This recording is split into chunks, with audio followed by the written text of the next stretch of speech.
My husband's phone lit up with a text. Payment received. The boy won't remember anything about last night. I was reaching for my coffee mug when the notification sound made me glance at Graham's phone sitting face up on the kitchen counter. He'd left it there when he went upstairs to shower, something he never did. The message preview displayed clearly on the lock screen. No name attached, just a number I didn't recognize. My hand froze halfway to the mug. The words didn't make sense. I read them again, slower this time, waiting for context to materialize. Payment received. The boy won't remember anything about last night. My brain tried to construct innocent explanations. Maybe something about his nephew's birthday party? But Graham's brother lived in Oregon, and we hadn't seen them in 2 years. Maybe a client's son? Graham worked in commercial real estate, not exactly a field where you'd be dealing with children or payments that needed to be hidden. I picked up his phone, my thumb hovering over the screen. 13 years of marriage, and I'd never once looked through his phone without permission. We'd always had that trust, that boundary. But something about those words made my stomach turn cold. The shower was still running upstairs. I could hear the pipes humming through the ceiling. I pressed my thumb to the screen, and it unlocked immediately. He'd added my fingerprint to his phone years ago, back when we first got married, saying he wanted me to have access to everything. I'd thought it was romantic at the time. The message thread was short, just 3 exchanges over the past week. The first one from Graham. Need the usual arrangement. Friday night? Same price? Response from the unknown number. Confirmed. We'll have everything ready. Then Graham again. He's 9 now. Still works? Unknown number. Absolutely. Dosage adjusted for age and weight. No memory? No problem. My vision tunneled. The kitchen tiles seemed to tilt under my feet. I grabbed the counter for support, my other hand still clutching Graham's phone. 9 years old. Our son Elliot was 9 years old, but Elliot had been at his friend Devin's house for a sleepover last night. I'd dropped him off myself at 6, watched him run up the driveway with his overnight bag, his Spider-Man pajamas sticking out of the top. This had to be about someone else's child. It had to be. I scrolled up, searching for more context, but the conversation history had been deleted. Only these 3 messages remained from the past week. My hands were shaking so badly I almost dropped the phone. I took a screenshot, sent it to myself, then deleted the evidence of the forward from Graham's phone. The shower cut off upstairs. I had maybe 3 minutes before he came down. I opened his text messages, looking for anything else suspicious. Most were work-related, boring exchanges about property listings and client meetings. Then I saw a thread with someone named Jeremy Walsh from 2 weeks ago. Thanks for the recommendation. The photographer you suggested was perfect. Graham's response, glad it worked out. He's very professional, very discreet. What photographer? Graham had never mentioned needing a photographer. I heard his footsteps on the stairs. I set his phone back exactly where it had been, screen down now, and picked up my coffee mug with both hands to hide the shaking. Graham walked into the kitchen, his hair still damp, wearing the navy suit I'd picked up from the dry cleaner yesterday. He smiled at me, the same smile I'd fallen in love with 15 years ago, and kissed my forehead. Morning, beautiful. Did Elliot text yet? My throat felt like it was closing. No, not yet. You know how he is at Devin's house. They probably stayed up all night playing video games. Graham poured himself coffee, his movements casual and relaxed. Kids, remember when we could stay up all night? He grabbed his phone, checking it quickly, then slipped it into his pocket. No reaction to the message, like it was perfectly normal, like it wasn't the most horrifying thing I'd ever read. I needed to know where Elliot was right now, needed to hear his voice. I pulled out my own phone and texted Devin's mom, Carolyn. Hope the boys weren't too much trouble last night. What time should I pick up Elliot? The 3 dots appeared immediately, then vanished, then appeared again. My heart was hammering against my ribs. Finally, her response, pick up Elliot? He wasn't here last night. I thought you'd changed your mind about the sleepover. The coffee mug slipped from my fingers and shattered on the tile floor. Graham spun around, concern flooding his face. Babe, you okay? I couldn't breathe, couldn't form words. Elliot hadn't been at Devin's house. I'd watched him walk up to that door, but Carolyn was saying he was never there. I need to call Elliot, I managed to say, my voice coming out strangled. I dialed his number with shaking fingers. It rang 4 times, then went to voicemail. His cheerful voice. Hey, this is Elliot. Leave a message. I tried again. Voicemail. Again. Voicemail. Where is he? I looked at Graham, really looked at him. His expression was perfectly calibrated concern, but something flickered behind his eyes. Something I'd never noticed before. What do you mean? He's at Devin's house. No. I held up my phone, showing him Carolyn's text.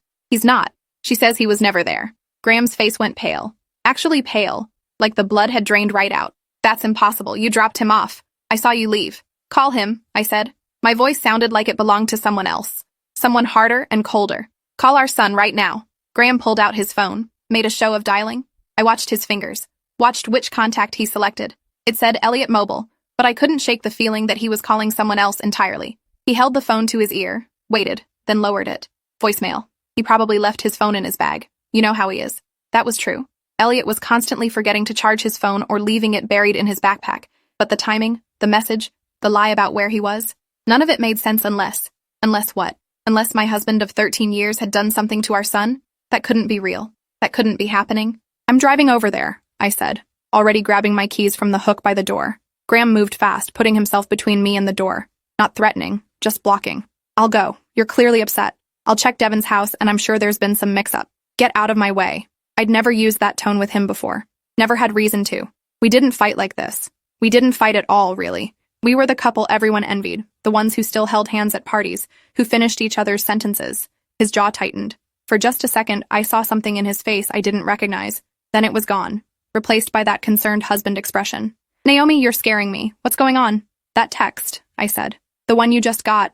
About payment. About a boy not remembering. His hand moved to his pocket, protective of his phone. What text? I don't know what you're talking about.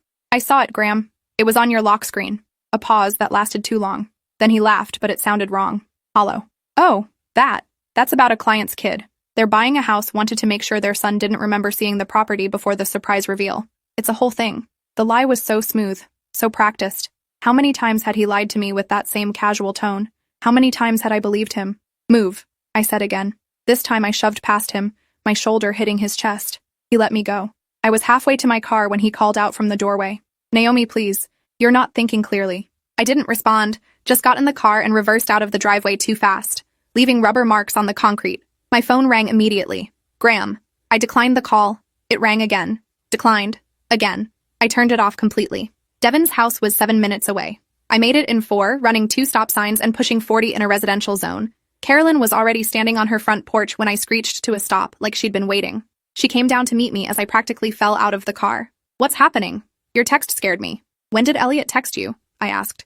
When did he cancel? Carolyn's confusion was genuine. I'd known her for 5 years. Knew her tells. She wasn't lying. He didn't text me. You did. Yesterday afternoon around 2. You said something came up and Elliot couldn't make it. I pulled out my phone, turned it back on with shaking hands, found my text thread with Carolyn. There it was, sent yesterday at 2:14 p.m. So sorry, something came up. We'll have to reschedule Elliot's sleepover. Thanks for understanding. I hadn't sent that. I'd been in a work meeting until 3 yesterday. I showed Carolyn my phone. I didn't send this. She looked from the screen to my face, and I watched her process what that meant. Graham has access to your phone, she said slowly. You told me once he set up all your cloud backups. He did. He'd set up everything when I got my new phone last year. Said it would be easier if our devices were all synced. I could text from my laptop, my iPad, and he could too if needed. He'd sent that text from his computer, pretending to be me. I need to find Elliot. My voice was breaking now. Right now. I need to know where my son is. Carolyn grabbed my arm. Okay. Let's think about this logically. Where would Graham have taken him if not here? I tried to think through the panic. Graham's office? No. Too public. His brother's place? Too far away. His parents were dead. Had been for years. He didn't have close friends. Never really needed them because he had me and Elliot. The cabin, I said suddenly. He has that cabin he inherited from his uncle, up in Grayson County. That's 2 hours away, Carolyn said. Call the police, right now. Show them that text message. And tell them what? That my husband got a suspicious text and my son isn't where I thought he was? Elliot could have gone anywhere. Maybe Graham took him on a surprise trip. Maybe, but I didn't believe that. Neither did Carolyn. I could see it in her face. You don't actually think that, she said softly. You think something terrible has happened. I did. God help me, I did. Because that text message wasn't about a house showing or a surprise party. Payment received. The boy won't remember anything. That was about something dark, something planned, something that required drugging a child so he couldn't remember. I called Graham back. He answered on the first ring, his voice tight with concern. Naomi, where are you? Where's Elliot? I told you he's at Devin's house. Or he should be. Did you find him? You texted Carolyn yesterday and canceled. From my phone. Where is our son, Graham? Silence on the other end. I could hear him breathing, could almost hear him calculating. I don't know what you're talking about. The cabin. Did you take him to the cabin? Another pause. Why would I take him to the cabin? Not a denial. A question. That's when I knew with absolute certainty that Elliot was there, 2 hours north, with a father who had drugged him for some purpose I couldn't even let myself imagine. I'm calling the police, I said, and hung up. I dialed 911 with Carolyn watching, her hand pressed to her mouth. The dispatcher's voice was calm and professional. I tried to match it, tried not to sound hysterical. My son is missing. I believe my husband took him somewhere and drugged him. I have text message evidence. The dispatcher took my information, asked careful questions. What was I wearing when I last saw Elliot? What does he look like? Did Graham have a history of violence? I answered everything, feeling detached from my own voice. No history of violence. Model father. coached Elliot's soccer team, volunteered at school fundraisers. Everyone loved Graham. Everyone thought we were perfect. Ma'am, I'm dispatching an officer to your current location. Stay where you are. Don't confront your husband alone. But 2 hours. Every second Elliot was there was a second I'd never get back. Never forgive myself for. I'm going to the cabin, I told Carolyn. If the police get here before I leave, tell them where I went. Give them the address. I rattled off the location from memory. Graham had taken me there twice, early in our marriage before Elliot was born. Remote, surrounded by woods, no neighbors for miles. The perfect place to do something terrible without anyone hearing. Carolyn grabbed my shoulders. Naomi, wait for the police. If Graham really did something, if he's dangerous, that's my son. I pulled away from her. Every minute I wait is a minute Elliot is with someone who drugged him. I can't. I just can't. I got back in my car. Carolyn was already on her phone as I pulled away, probably calling the police herself, giving them more details. My own phone rang. Graham again. I answered this time, putting it on speaker as I drove. Naomi, I need you to come home. We can talk about this. I'm coming to the cabin. His sharp intake of breath told me everything. There's nothing at the cabin. I haven't been there in months. Then you won't mind if I check? Naomi, please. You're confused. You're imagining things that aren't real. I'd never heard that tone from him before. Patronizing. Like I was a child who needed to be managed. The text, Graham. About payment. About a boy not remembering. What did you do to Elliot? I love Elliot. You know that. I would never hurt him. But he didn't deny doing something. Didn't deny taking him. Didn't deny the payment. Who sent that text? Who did you pay? He hung up. I tried calling back, but it went straight to voicemail. He'd turned off his phone. My hands were white-knuckled on the steering wheel. The highway stretched ahead, gray and endless. 2 hours to the cabin. I pressed the accelerator harder, pushing 70, then 80. My phone rang again. Unknown number. I answered without thinking. Mrs. Ashford? A man's voice, unfamiliar. This is Detective Luis Ramirez with the County Sheriff's Department. We received a call about a possible child endangerment situation. My husband has my son, I said, words tumbling out too fast. He drugged him. There was a text message about payment and memory loss. I think he took him to a cabin in Grayson County. Ma'am, I need you to pull over. Where are you right now? I'm on Highway 49 heading north. I can't pull over. I can't waste time. Elliot is 9 years old, and I don't know what's happening to him. Mrs. Ashford, I understand you're frightened, but we have officers heading to the cabin location. The best thing you can do is let us handle this. You don't understand. I was crying now, barely able to see the road through the tears. Something is happening to him right now, right this second. And I'm supposed to just wait? Just trust that you'll get there in time? How far are you from the cabin? I checked the GPS. 70 minutes, maybe less if I keep speeding. I heard voices in the background, someone relaying information. Then Detective Ramirez came back on. We have units closer than that. They'll reach the cabin in approximately 40 minutes. Mrs. Ashford, has your husband ever shown signs of harming your son before this? Had he? I thought back over 9 years of Elliot's life, searching for red flags I'd missed. Graham had always been a devoted father, maybe a little strict about bedtime, particular about Elliot's diet, his screen time, his friend choices, but that was normal parenting, wasn't it? Except there was that time last year when Elliot came home from a special dad day and couldn't remember where they'd gone. He'd been foggy, confused, said his head hurt. Graham said they'd gone to a museum and Elliot must have been tired. I'd accepted that explanation. What if I'd been accepting explanations for things that were never innocent? Mrs. Ashford? Detective Ramirez's voice pulled me back. I asked if there were prior incidents. Maybe. I don't know.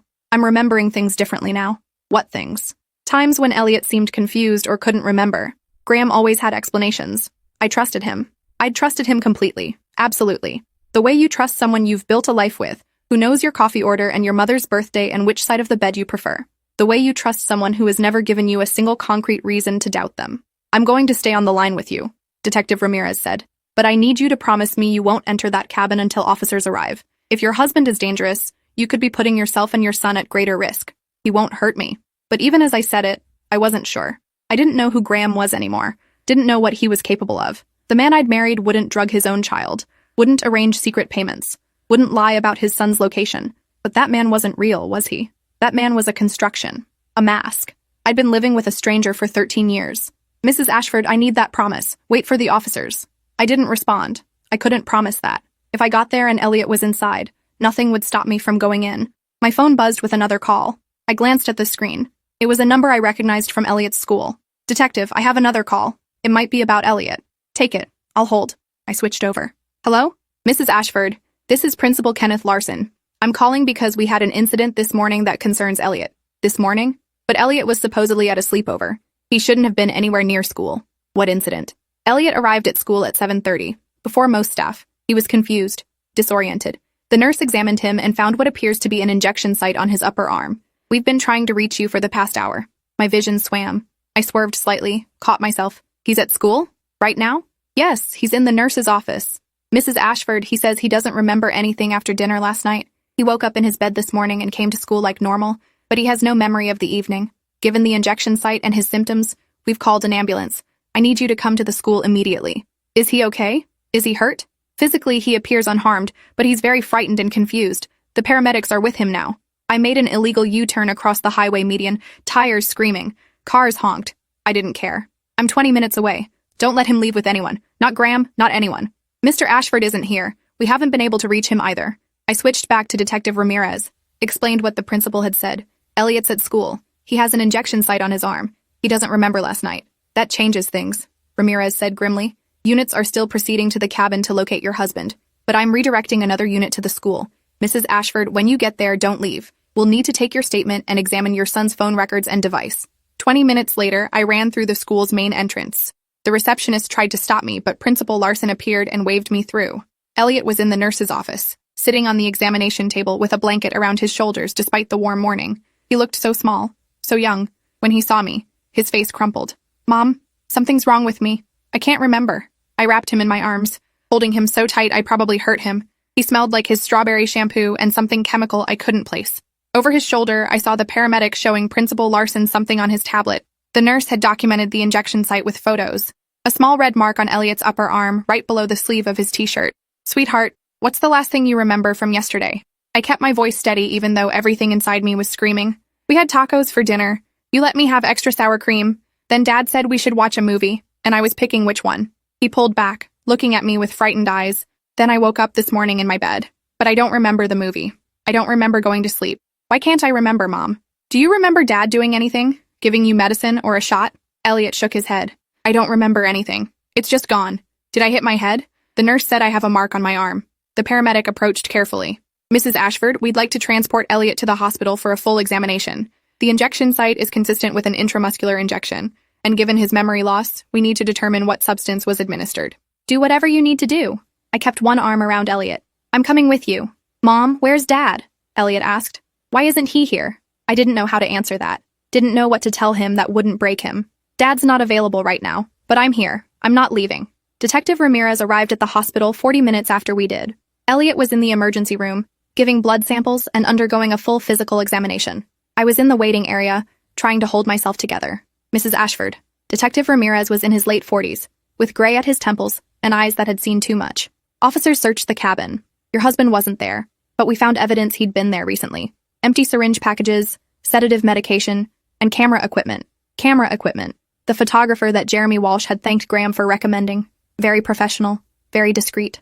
I was going to be sick. I made it to the bathroom just in time, retching into the toilet until there was nothing left. When I came out, Detective Ramirez handed me a bottle of water. I need you to walk me through everything, from the beginning, every detail you can remember. We sat in a private consultation room. I told him about the text message, the screenshots I'd taken, showed him the texts with Carolyn, the canceled sleepover, mentioned the times Elliot had been confused or unable to remember, the special dad days that I'd never questioned.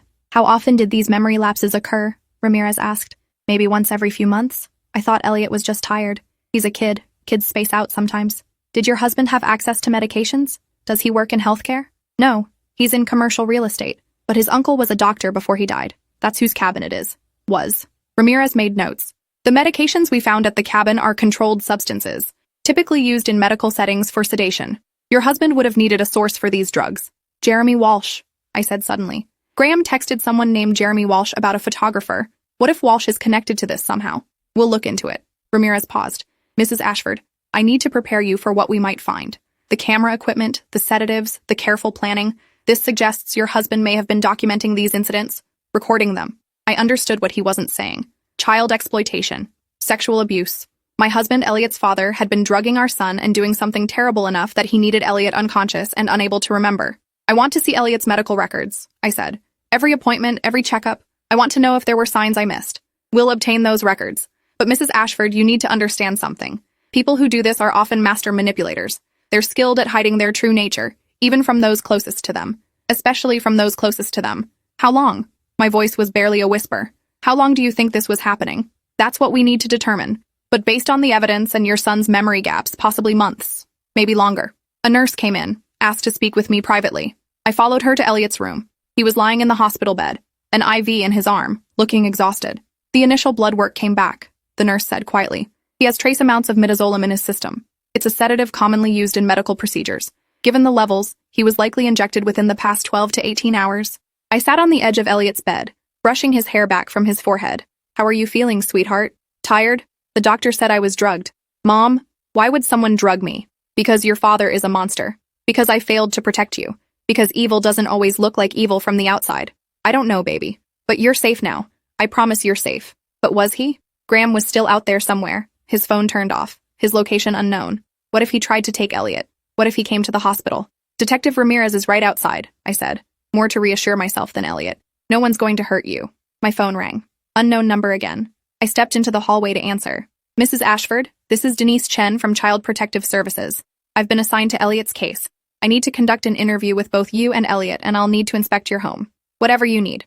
I also need to inform you that we're opening an investigation into Mr. Ashford's activities. Given the nature of the allegations and evidence, Elliot cannot return home until we've completed a thorough examination of the premises. He can't go home, panic flared. Where were we supposed to go? We need to ensure the environment is safe and that there's no additional evidence that needs to be collected. Do you have somewhere else you can stay? Family or friends? I'll figure it out. I'd call my sister in Vermont. We weren't close, but she'd take us in. She had to. Mrs. Ashford, I need you to understand the seriousness of this situation. Based on what Detective Ramirez has shared with me, there's reason to believe your son may have been sexually abused. The medical examination will be thorough and potentially traumatic for Elliot. He'll need extensive support. The words hit like physical blows.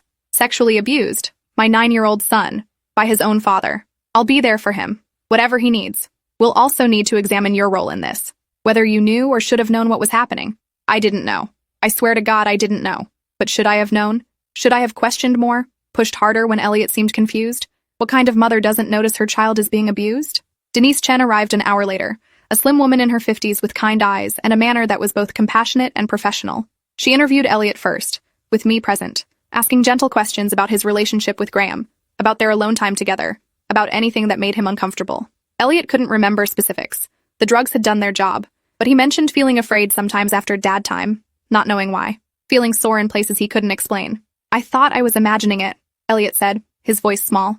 Dad said I was growing, that growing pains were normal. My heart was breaking into pieces so small they'd never fit back together. Chen's expression remained neutral, but I saw her jaw tighten. After Elliot's interview, Chen spoke with me alone in a different consultation room. Mrs. Ashford, I need you to be completely honest with me. Did you ever suspect your husband was abusing Elliot? No, never. Graham was a good father. Or I thought he was. He was involved, attentive. He coached Elliot's soccer team. Everyone loved him. Sometimes the people who seem most trustworthy are the ones hiding the darkest secrets, Chen said. They build a reputation specifically to avoid suspicion. I feel like I failed him. I was right there, living in the same house, and I didn't protect my own son. Perpetrators are skilled at manipulation and deception. They create situations where abuse can occur without detection. This wasn't your failure. This was your husband's choice. But it felt like my failure. Every memory of Elliot and Graham together was now tainted, poisoned. Soccer practices, camping trips, bedtime stories, all potentially cover for something horrific. My phone buzzed. Text from a number I didn't recognize. You've destroyed everything. I was helping him. He needed me. You don't understand what we had. I showed Chen and Ramirez immediately. Ramirez's expression darkened. That's likely from your husband. He's using a burner phone or someone else's device. Don't respond. Another text. Elliot won't remember because I protected him from remembering. You're the one hurting him now by making him face this. He's trying to justify it, Chen said. Classic abuser behavior. Reframing the abuse as care or protection. Another text. I love him more than you ever could. I've been showing him a kind of love you can't comprehend. I couldn't read anymore. I handed my phone to Ramirez. Make it stop. Please make it stop. We're tracing the number now. Keep your phone on. If he continues texting, it helps us locate him. Elliot was released from the hospital that evening with instructions for follow-up care and trauma counseling. I'd arranged to stay with Carolyn temporarily while CPS inspected our house. Elliot was quiet on the drive, staring out the window. Is Dad coming back? He finally asked. I'd been dreading this question. I don't know, sweetheart, but even if he does, he won't be living with us anymore. Because of what he did to me? The thing I can't remember? I pulled into Carolyn's driveway and turned to face him. Elliot, your father did something very wrong. Something that hurt you. It's not your fault. None of this is your fault. But I don't even remember it. How can something hurt me if I don't remember? Your body remembers. Your mind knows something bad happened even if you can't picture it exactly. And that's okay. We're going to get you help, and you're going to heal. Tears were streaming down his face. I thought Dad loved me. I know, baby. I know. I held him while he cried, his small body shaking with sobs. Carolyn met us at the door, took one look at Elliot, and immediately went into caretaker mode. She'd set up her guest room with fresh sheets and put some of her son's old toys out. She made hot chocolate and grilled cheese, simple comfort food. Elliot ate mechanically, not really tasting it. That night, I lay in the other guest bed, staring at the ceiling, unable to sleep. My phone buzzed repeatedly. More texts from Graham's burner number. I'd muted them, but I could see the notifications piling up. Detective Ramirez called at midnight. We've located your husband's vehicle at a shopping center parking lot about 60 miles from your location. The car was abandoned. We're reviewing security footage now. He could be anywhere. We've issued an alert. His photo has been distributed to all regional law enforcement. We'll find him. But Graham was smart, meticulous. He'd planned this abuse for months, maybe years. He'd know how to disappear. 2 days passed. Elliot barely spoke. He'd wake up screaming from nightmares he couldn't remember upon waking. The trauma counselor came to Carolyn's house for initial sessions, gentle conversations about feelings and safety. CPS completed their home inspection. They'd found a locked file cabinet in Graham's office that I'd never had a key to. When forced open, it contained external hard drives, memory cards, and handwritten logs, dates and times, corresponding to Elliot's memory gaps. Detective Ramirez showed me the log in a victim services office, his expression grim. Mrs. Ashford, the content on these drives is evidence in a criminal case. I can't show you details, but I need to confirm that the child in the footage is Elliot. I identified him from a single still image, clothed and unconscious on an unfamiliar bed. That was enough. I vomited in the office bathroom, then came back and signed the necessary paperwork. How many times? I asked. According to the log and corresponding files, 47 incidents over the past 18 months. 47 times. Once or twice a month, Graham had drugged our son, assaulted him, and documented it. The photographers Jeremy Walsh had recommended. Very professional. Very discreet. Walsh was part of it? I asked. Jeremy Walsh is being questioned now. We believe he was part of a larger network. Your husband wasn't acting alone. A network. Other children, other families. The scope was overwhelming. The FBI is involved now, Ramirez continued. This goes beyond state lines. We've identified multiple individuals in the footage besides your husband. This is part of a larger investigation into organized child exploitation. I couldn't process it. My brain kept shutting down, refusing to accept the magnitude of what Graham had done. Elliot started school again the following week, at a different school in a different district. Fresh start. New friends who didn't know his story. But the nightmares continued. He'd wake up crying, saying he felt something bad had happened but couldn't remember what. The therapist said recovered memories might emerge over time, or they might not. The brain sometimes protected itself by keeping traumatic memories locked away. Graham's mother called me 3 weeks after everything came out. I hadn't heard from her since Graham's father died 6 years ago. They'd never been close to Elliot. You're lying about my son, she said without preamble. Graham would never hurt a child. You've fabricated this entire thing. The police have evidence. Video evidence. Doctored.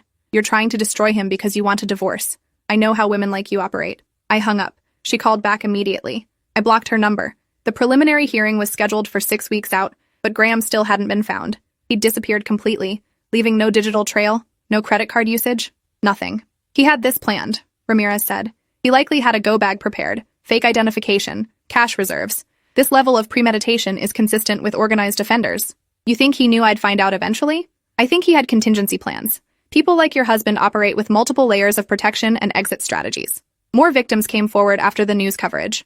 4 other boys, all between ages 8 and 11, all with similar stories of memory gaps and confused feelings after time with Graham. He'd been their soccer coach, their tutor, their mentor, parents who'd trusted him to spend time alone with their sons. The network extended to 12 states. 23 perpetrators identified so far, including Jeremy Walsh, who turned out to be Graham's college roommate. They'd been doing this together for over a decade, building a sophisticated operation with encrypted communication and rotating roles. The FBI found email correspondence between Graham and Walsh going back 15 years, discussing their preferences and methods, making me sick to read the clinical way they discussed abusing children. Elliot's 12th birthday came and went. We had a small party, just him and 3 new friends. He smiled more now, the nightmares less frequent. Therapy was helping. He'd started talking about the fear he'd felt around Graham toward the end, how he'd tried to avoid alone time with his father but didn't know why. I thought I was being a bad son, he told his therapist in a session I observed. I thought something was wrong with me for not wanting to spend time with Dad. Your instincts were trying to protect you, the therapist said. Even though your conscious mind didn't remember, your body knew it wasn't safe. That seemed to help him, knowing that some part of him had been fighting back, even unconsciously. I filed for divorce 6 months after Graham's disappearance. It was processed quickly given the circumstances. The The state seized all our assets as proceeds of crime since Graham had spent marital funds on his abuse network. The house, the cars, our savings, everything gone. Elliot and I moved into a small apartment across town, started over with donated furniture and Goodwill clothes. It was better this way. No remnants of our old life. My sister helped financially, despite our strained relationship. Family takes care of family, she said simply. I got a job at a nonprofit helping other families navigate trauma and legal systems, used my experience to help others, found purpose in the wreckage. Elliot thrived in ways he never had before, joined the art club, made friends easily, laughed more. The shadow that had always hung over him lifted. I hadn't recognized it as a shadow when we lived with Graham, but its absence was striking. He was lighter now, freer. Do you think about Dad? He asked me one evening while we were making dinner together. Sometimes. Do you? I try not to. Sometimes I remember good things, like when we'd play video games. But then I remember it wasn't real. None of it was real. The love you felt was real, I said carefully. Your feelings were real. What wasn't real was who you thought he was. I feel stupid for not knowing. Elliot, you were a child. You're still a child. You're not supposed to have to protect yourself from your own parents. That's our job. And I failed at mine. You didn't know either. No. But I should have. I should have questioned more. Investigated when things seemed off. We'd had this conversation before in therapy. Would probably have it many times more. The guilt wasn't something that disappeared. It became something you learned to carry. 14 months after Graham disappeared, I got a call from Detective Ramirez. We found him. Or rather, international authorities did. He was in the Philippines living under an assumed identity. The embassy is extraditing him back to the United States. He'll face trial. I sat down heavily. After all this time, I'd started to believe he'd never be found. What happens now? The trial will proceed. Your son will need to testify, or at minimum, his medical records and therapy notes will be entered as evidence. The video evidence is substantial. The prosecution is confident. When? Realistically? 6 months to a year before it goes to trial. Federal cases move slowly. I told Elliot that night. He took the news quietly, nodding. Will I have to see him? Possibly. We can arrange it so you don't have to be in the same room. You can testify via video link. I want to see him. That surprised me. You do? I want to look at him and tell him what he did to me. Even if I don't remember all of it, I remember how I felt. I want him to know he didn't win. Pride swelled in my chest. This brave, resilient child who'd been through hell and come out fighting. If that's what you want, we'll make it happen. The trial began in early September, nearly 2 years after that text message had destroyed our lives. The prosecution had built an overwhelming case. Video evidence, testimony from other victims, digital forensics showing the extent of the network. Graham sat at the defense table in an orange jumpsuit, thinner than I remembered, his hair graying. He didn't look at me or Elliot. The prosecution presented their case methodically. Medical experts testified about the effects of the sedatives used. Computer forensic specialists walked through the evidence chain. Other victims testified about their experiences, their lost time, their trauma. Elliot took the stand on day 4. I watched from the gallery as he swore to tell the truth. He looked small in the witness box, but his voice was steady. The man at that table drugged me at least 47 times, Elliot said, pointing at Graham. He hurt me in ways I can't fully remember, but my body remembers. My nightmares remember. The fear I still feel remembers. The prosecutor walked him through his testimony carefully, avoiding graphic details but establishing the pattern of abuse. Graham's attorney tried to cross-examine, suggesting Elliot's memories were implanted by therapy, that he'd been coached. Elliot didn't waver. I know what happened to me. I know I wasn't safe in my own home. I know my father chose to hurt me. The jury deliberated for 3 hours. Guilty on all counts. 47 counts of child sexual abuse, conspiracy to produce child exploitation material, distribution of child exploitation material, and racketeering. Federal charges carrying mandatory minimums that added up to life imprisonment. Graham showed no emotion when the verdict was read, just stared straight ahead like none of it mattered. The sentencing hearing came 2 months later. The judge allowed victim impact statements. I spoke first. Graham Ashford stole my son's childhood. He stole my ability to trust my own judgment. He turned our home into a crime scene and our family into a cautionary tale. But he didn't break us. Elliot is stronger than Graham ever was, and we've built a new life from the ashes of the one Graham burned down. Elliot spoke next, reading from a prepared statement. I'm 12 now. In 3 years, I'll be the age my father was when he started planning to abuse me. I can't imagine hurting a child. I can't imagine drugging someone who trusts you. I can't imagine being that broken inside. My father is sick, but that doesn't excuse what he did. Nothing excuses it. I hope he spends the rest of his life thinking about all the children he hurt, because we think about it every day. The judge sentenced Graham to consecutive terms totaling 185 years in federal prison without possibility of parole. Mr. Ashford, you betrayed the most fundamental trust that exists, the judge said. You took innocence and destroyed it systematically, methodically. You caused harm that will ripple through generations. This court finds no mitigating factors, no cause for mercy. Graham was led away in chains. I didn't feel triumphant, didn't feel closure. felt empty and exhausted. Elliot took my hand as we left the courthouse. Is it over now? The legal part is. The healing part continues. We went home to our small apartment, made dinner together, watched a movie, went through our evening routine. Normal life, except nothing would ever be normal again. But we were safe. Elliot was safe. That was all that mattered. 3 years later, Elliot is 15, thriving in high school, talking about college and art school. The nightmares have mostly stopped. He has a girlfriend who makes him laugh. He's published drawings in the school literary magazine, raw and beautiful depictions of pain transforming into strength. We don't talk about Graham often. He exists as a cautionary tale, a monster safely locked away. Elliot knows his story helped convict 22 other perpetrators in the network. 63 children were identified and removed from abusive situations because of Elliot's courage. The therapist says that knowledge helps, turns trauma into purpose. I still have moments of paralyzing guilt, wondering what I missed, how I could have been so blind. But I've learned to forgive myself incrementally, day by day, recognizing I was also a victim of Graham's deception. The person I thought I married never existed. I mourn that loss while being grateful for the truth. Sometimes Elliot asks about that night, the text message that unraveled everything. What if you hadn't seen it? What if his phone had been face down? I don't answer because I can't bear to think about that alternative timeline. Instead, I hold him close and whisper the same thing I've been saying for years. You're safe now. You're loved. And you're going to be okay. And against all odds, it seems like he might be. Thanks for watching till the end. Make sure to subscribe and like to not miss the next story.